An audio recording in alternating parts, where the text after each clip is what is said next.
Why does that woman only seem to date losers? And why did that girl start sleeping with boys at such a young age?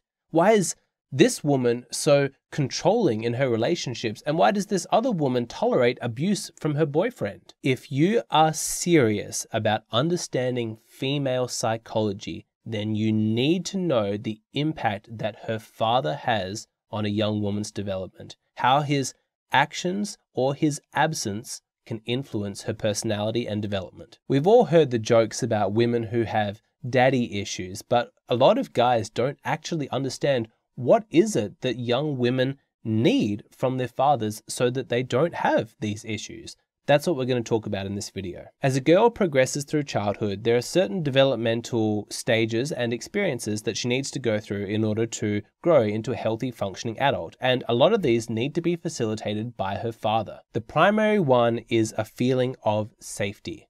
Little girls are just children, and they're not physically or psychologically equipped to protect themselves from the dangers of the world. I mean, why would they be? Children were never designed to exist in isolation. Young daughters are born into families, into tribes where there is the presence of strong masculine men that would protect her and keep her safe. That is the social environment that humans evolved in. Obviously, somebody needs to be playing the role of provider and protector, but that's what those strong adult men were there for. They were providing that masculinity, and that's really important to understand, because when those needs are taken care of in the tribe, it leaves the little girls free to develop in other areas, specifically their femininity. That is the ideal environment, socially speaking, for her biology and her psychology to develop, where the masculine side of life is taken care of so she can explore the full depths of what it means to be a woman. Femininity is complex. It takes time, dedication, and effort in order to develop it properly. Social bonds, creativity, emotional awareness, nurturing, compassion, health and well-being, the appreciation and creation of beauty. I mean, thank God there were women in the tribes taking care of those things, because they're absolutely essential for humans to have a happy and healthy life. Men are often limited in those areas, but it didn't matter, because when we were living as these collective tribes, it didn't matter that each gender was specifically focusing on their strengths, because when we work together, we cooperate, everybody's needs were taken care of. It's a worthwhile reminder that the individualism that we see in our modern society, where people live in these isolated houses and we have our nuclear families, you know, maybe that's how we want to live now, you know, that's our preference, but that's not natural, in a sense that that's not the social environment that our ancestors evolved into. We are hardwired to be communal creatures. So you see, a little girl who has a strong, masculine, protective father taking care of those aspects of her life, that leaves her free to develop in other areas, to really become the person that she wants to be at her own pace. You know, she can be that rare woman with a fully realized femininity. And so what happens when her father's not like that? When he's an abusive drunk, or he abandons the family, or he's a terrible provider, or he's just generally clueless? Then there is an absence of masculinity in her life. She isn't safe. She can feel the vacuum, and so she steps up. She has to provide that masculinity for herself. So she starts to develop those capacities inside herself, but it comes at the expense of her developing femininity. Dad wasn't around, or when he was around, he was making things worse. And so, well, she had to step up. She had to take care of and protect herself. I mean, it's absolutely tragic. It really is. Women like that have my full sympathy, at least in the abstract. You know, I can appreciate from a distance how difficult their lives have been, and that's where my compassion comes from. But often it's difficult when you're face to face with a woman like this to really feel that compassion, because the personalities that they had to develop in order to survive can often be really unpleasant. Women who grow up with deadbeat dads, it just has a disastrous impact on their development. They can be overly masculine, suspicious, selfish even. I mean, they kind of had to be in order to survive. That's what the absence of a father did to them. Now you contrast that with women who grew up with dads who were always there for them, and they knew that they were loved by their father. Their father always made them feel safe and protected. Those women grow up to be strong and confident, of course, because they have this bedrock of self-esteem that is born from the unshakable knowledge that they were loved and treasured by both of their parents. But they're also just delightful to be around because they have that fully developed femininity. They're trusting, they're sweet, they're kind, and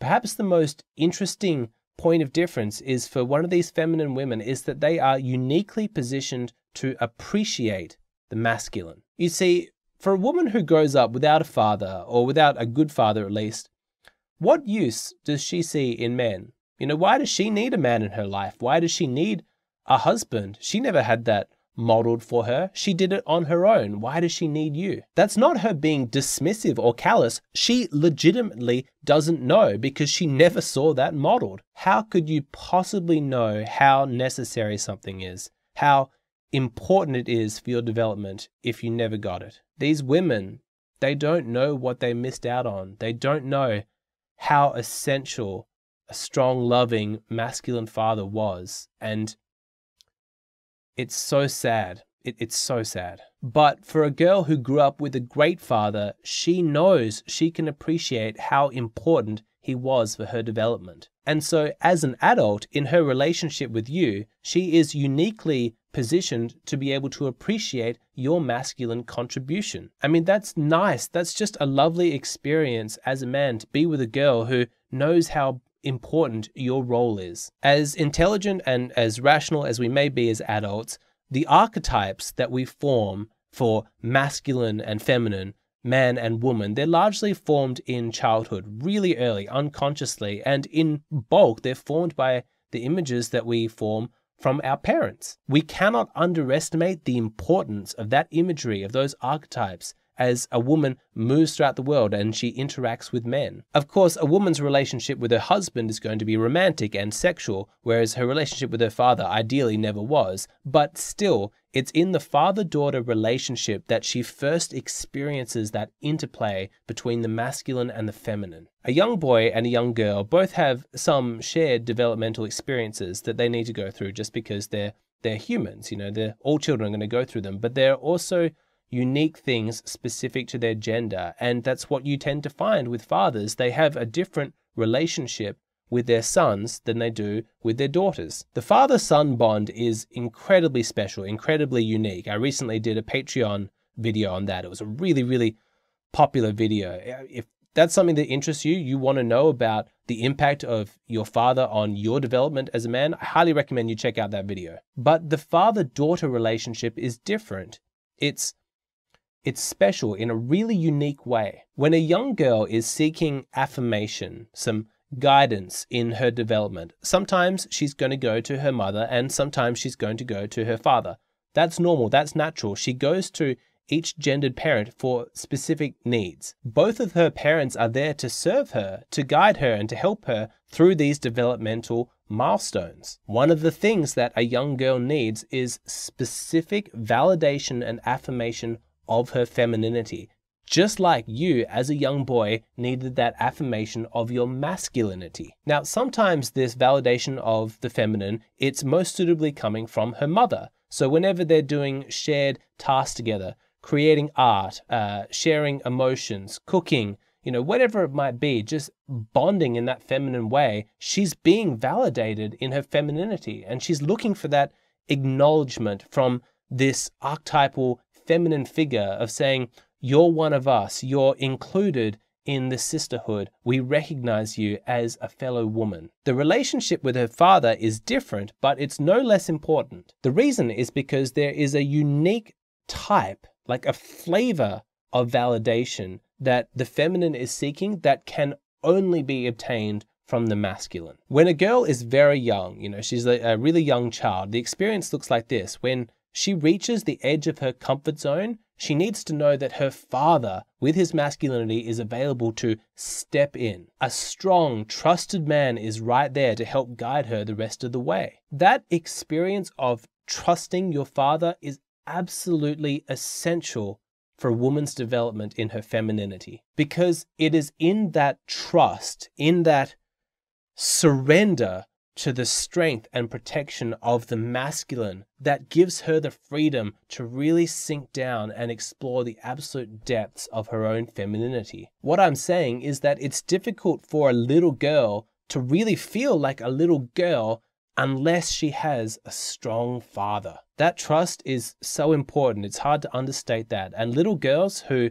go through that developmental stage in a healthy way, they learn to trust their fathers, they learn to trust the masculine, they grow into adult women who can trust their male partners, they can trust their husbands. Now, as a girl gets older and she leaves childhood and moves into her teenage years, that need for trust remains, but this new developmental need emerges, which is to feel the value of her own feminine contribution. It is a powerful experience for any daughter to see her father struggle, to reach the edge of his comfort zone, to find his limitations, and for her to be able to step in with her femininity and to be able to help him to improve his life. That's really powerful, and it's really affirming of the worth of her femininity. It could be something reasonably small and insignificant seeming that delivers her this experience. Like maybe mum goes away for the weekend and she notices dad's a little bit lost without her, you know? And so she steps up, like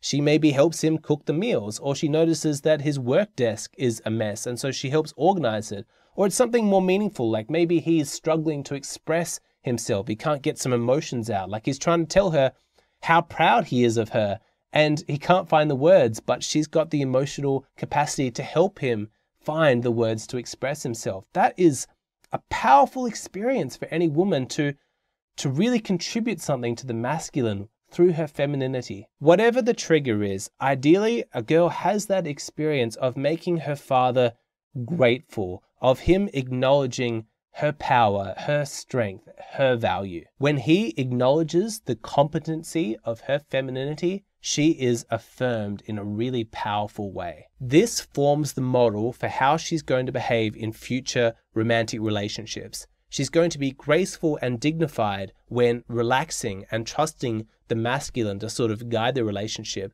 but she's also confident and assertive in her own femininity and in her own capacity to step up and take charge in those areas where she has the strengths to contribute to their lives. I mean, that's beautiful. That's the dance right there, the masculine and the feminine helping each other out, bringing out the best in each other. For a woman to be really good at that in her adult romantic relationships, it should be inspired by earlier interactions that she had with her father. I've said this before, longtime viewers of this channel know that I'm not a Christian, but have you ever noticed that those Christian women who seem really happy in their marriages and they treat their husbands really well, I don't think it's a coincidence that they often have really great relationships with their dads. I know it sort of gets a bit weird for us to think about, you know, like the relationship with our parents seems so far removed from our adult romantic and sexual relationships, but, you know, humble yourself, it's really not. That stuff, you know, how you were interacting with those powerful figures from your childhood, those archetypes, that has a huge impact on your future romantic relationships. And so you should take the time to get informed, to actually think about this stuff. How was your relationship with your mother? How was your relationship with your father? And in what ways are you still playing out patterns in your romantic relationships? I find it ironic that the really, like the extreme manosphere types, they'll go on and on and on about the moral degeneracy of modern women, and yet there's barely any discussion about fathers, you know? Like all of these women that they're complaining about, they had men raising them. Like, is there any discussion for the blame that lies there? The truth is that if we had a single generation of perfect fathers, then we would have a generation probably of perfect daughters, where a lot of the issues that those extreme types are constantly complaining about with women, they would probably disappear. We'd have well-adjusted women. So to all you dads out there who are raising daughters, I pray that you're doing a good job and you're unleashing onto the world a respectful, graceful, dignified, high-quality woman. The world needs more of them. And I don't think that I need to remind anybody what happens to a girl who doesn't receive validation from her father, when she doesn't get that masculine affirmation in the place that she needs to. We know where young girls get it. They get it from sexual attention. That need for validation of her femininity from her father, that doesn't magically just disappear because she doesn't get it. It just gets transferred to the most easily available source. And women are always able to get sexual attention from boys That's easy. I mean, it's become completely cliche at this point to talk about girls with daddy issues becoming really promiscuous and sleeping around in their early years, but it's, cliche because it's true. Women are using sex and, slutting it up because they're searching for something that they never got from their fathers. I'm not saying that what she's missing from her father is sexual attention. What she's missing is masculine attention. That's what she wants. I mean, if you ever talk to these girls who sleep around a lot, you can see it's not even about the sex. They don't even really enjoy it. They're just giving the men what they want so that they can get what they need in exchange, which is attention, that masculine affirmation. They just want to be loved and appreciated by a man in the way that they never got from their fathers. And so they use sex and they turn to it way earlier than they should. It's incredibly tragic. So you see how important this topic is, how it's so worthwhile if you're vetting a girl for a potential romantic relationship that you inquire into the type of relationship she had with her father. Now, there's no black and white rule about this. You always need to keep out for individual exceptions. And just because she had, maybe a toxic relationship with her father, that doesn't mean that she didn't have the capacity to grow out of it and form new patterns. But you should be at least aware of what her base programming is, where she came from, because there is quite a high likelihood that if she had a dysfunctional relationship with her father, then she may play out that pattern with you. If her dad left when she was just a young girl, then she may have abandonment issues. Again, it's not like you can't work with that, but you need to be aware of what's happening. It could explain why she seems to have such a volatile emotional reaction every time she senses that you're pulling away from her. It could explain why she's always suspicious, why she has trust issues. Could explain why she seems to act in a way that's specifically designed to get you to abandon her, because she's unconsciously trying to recreate the same conditions from childhood so that she can heal from that scenario. I mean, I'm not saying at all that this is simple. This stuff is complex, it's confusing, and a lot of guys feel out of their depth, dealing with this kind of thing, but all the more reason to get informed about it, because you don't want to be going into this sort of thing blind. If you're going to have to encounter these issues, you should at least know what you're up against. So if you want to know what her baseline programming, her operating system is for how she relates to the masculine, then have a conversation with her about her father. Now, unsurprisingly, this stuff is really useful for boys too. I did a video on my Patreon about the impact of a toxic mother on a young boy's development, and a lot of people found that really useful. And in fact, the video that you've just watched, like this video right here, this was inspired by that recent Patreon video I referenced earlier, where I talked about the impact of a toxic father on a boy's development. And one of the women in the comment section of Patreon asked me to cover, well, what is the impact of a toxic father on a young girl's development? I mean, those videos I've just mentioned, they're really important videos, and I'm sorry that they're behind a paywall, but honestly, it's not much. I just charge $5 for my Patreon and you get instant access to at least 100 exclusive videos. Like, check it out. Like, we'll start playing like the list of the videos. Like, look at all of these topics that you can see. One of the really cool things about my Patreon community is that we have a really strong female presence over there. And that might surprise people, but like the analytics tell me that about 5% of my YouTube audience is women. It's not much. On Patreon, it's more like 20%. And what's more is that 20% is really vocal in the comment section. They want to talk about this stuff. Some of them have told me that, they don't like to comment too much on YouTube because they find the comment section here a little bit vitriolic and, a little bit simple. They want to get into the depth of it. But what I consistently find is that when I post my Patreon videos, the female community over there, they get really involved. They talk about their own experiences and they have discussions there. And I know that for the guys watching the videos and reading the comments, reading those female perspectives afterwards, that's really, really useful for them. And so for those female patrons that I'm talking about who take the time to write in the comment section, please know I see your contribution and I really appreciate it. We all do. You're one of the reasons why my Patreon community is so special. There's so much great content over there. I'd love to have you part of the community. And let's talk about my latest Patreon video, which is, I think most guys have in their mind like the perfect girl, she's just got the perfect physical features. And when you see a girl like that, it's like love at first sight. You feel that instant attraction. What's actually going on there? Can attraction be instantaneous? That is the topic of my latest Patreon video, and I completely demystify the entire thing. You want to go see that video? Just go and sign up for my Patreon. It's $5 a month, tremendous value. You get instant access to a whole bunch of exclusive content. I'd love to see you over there.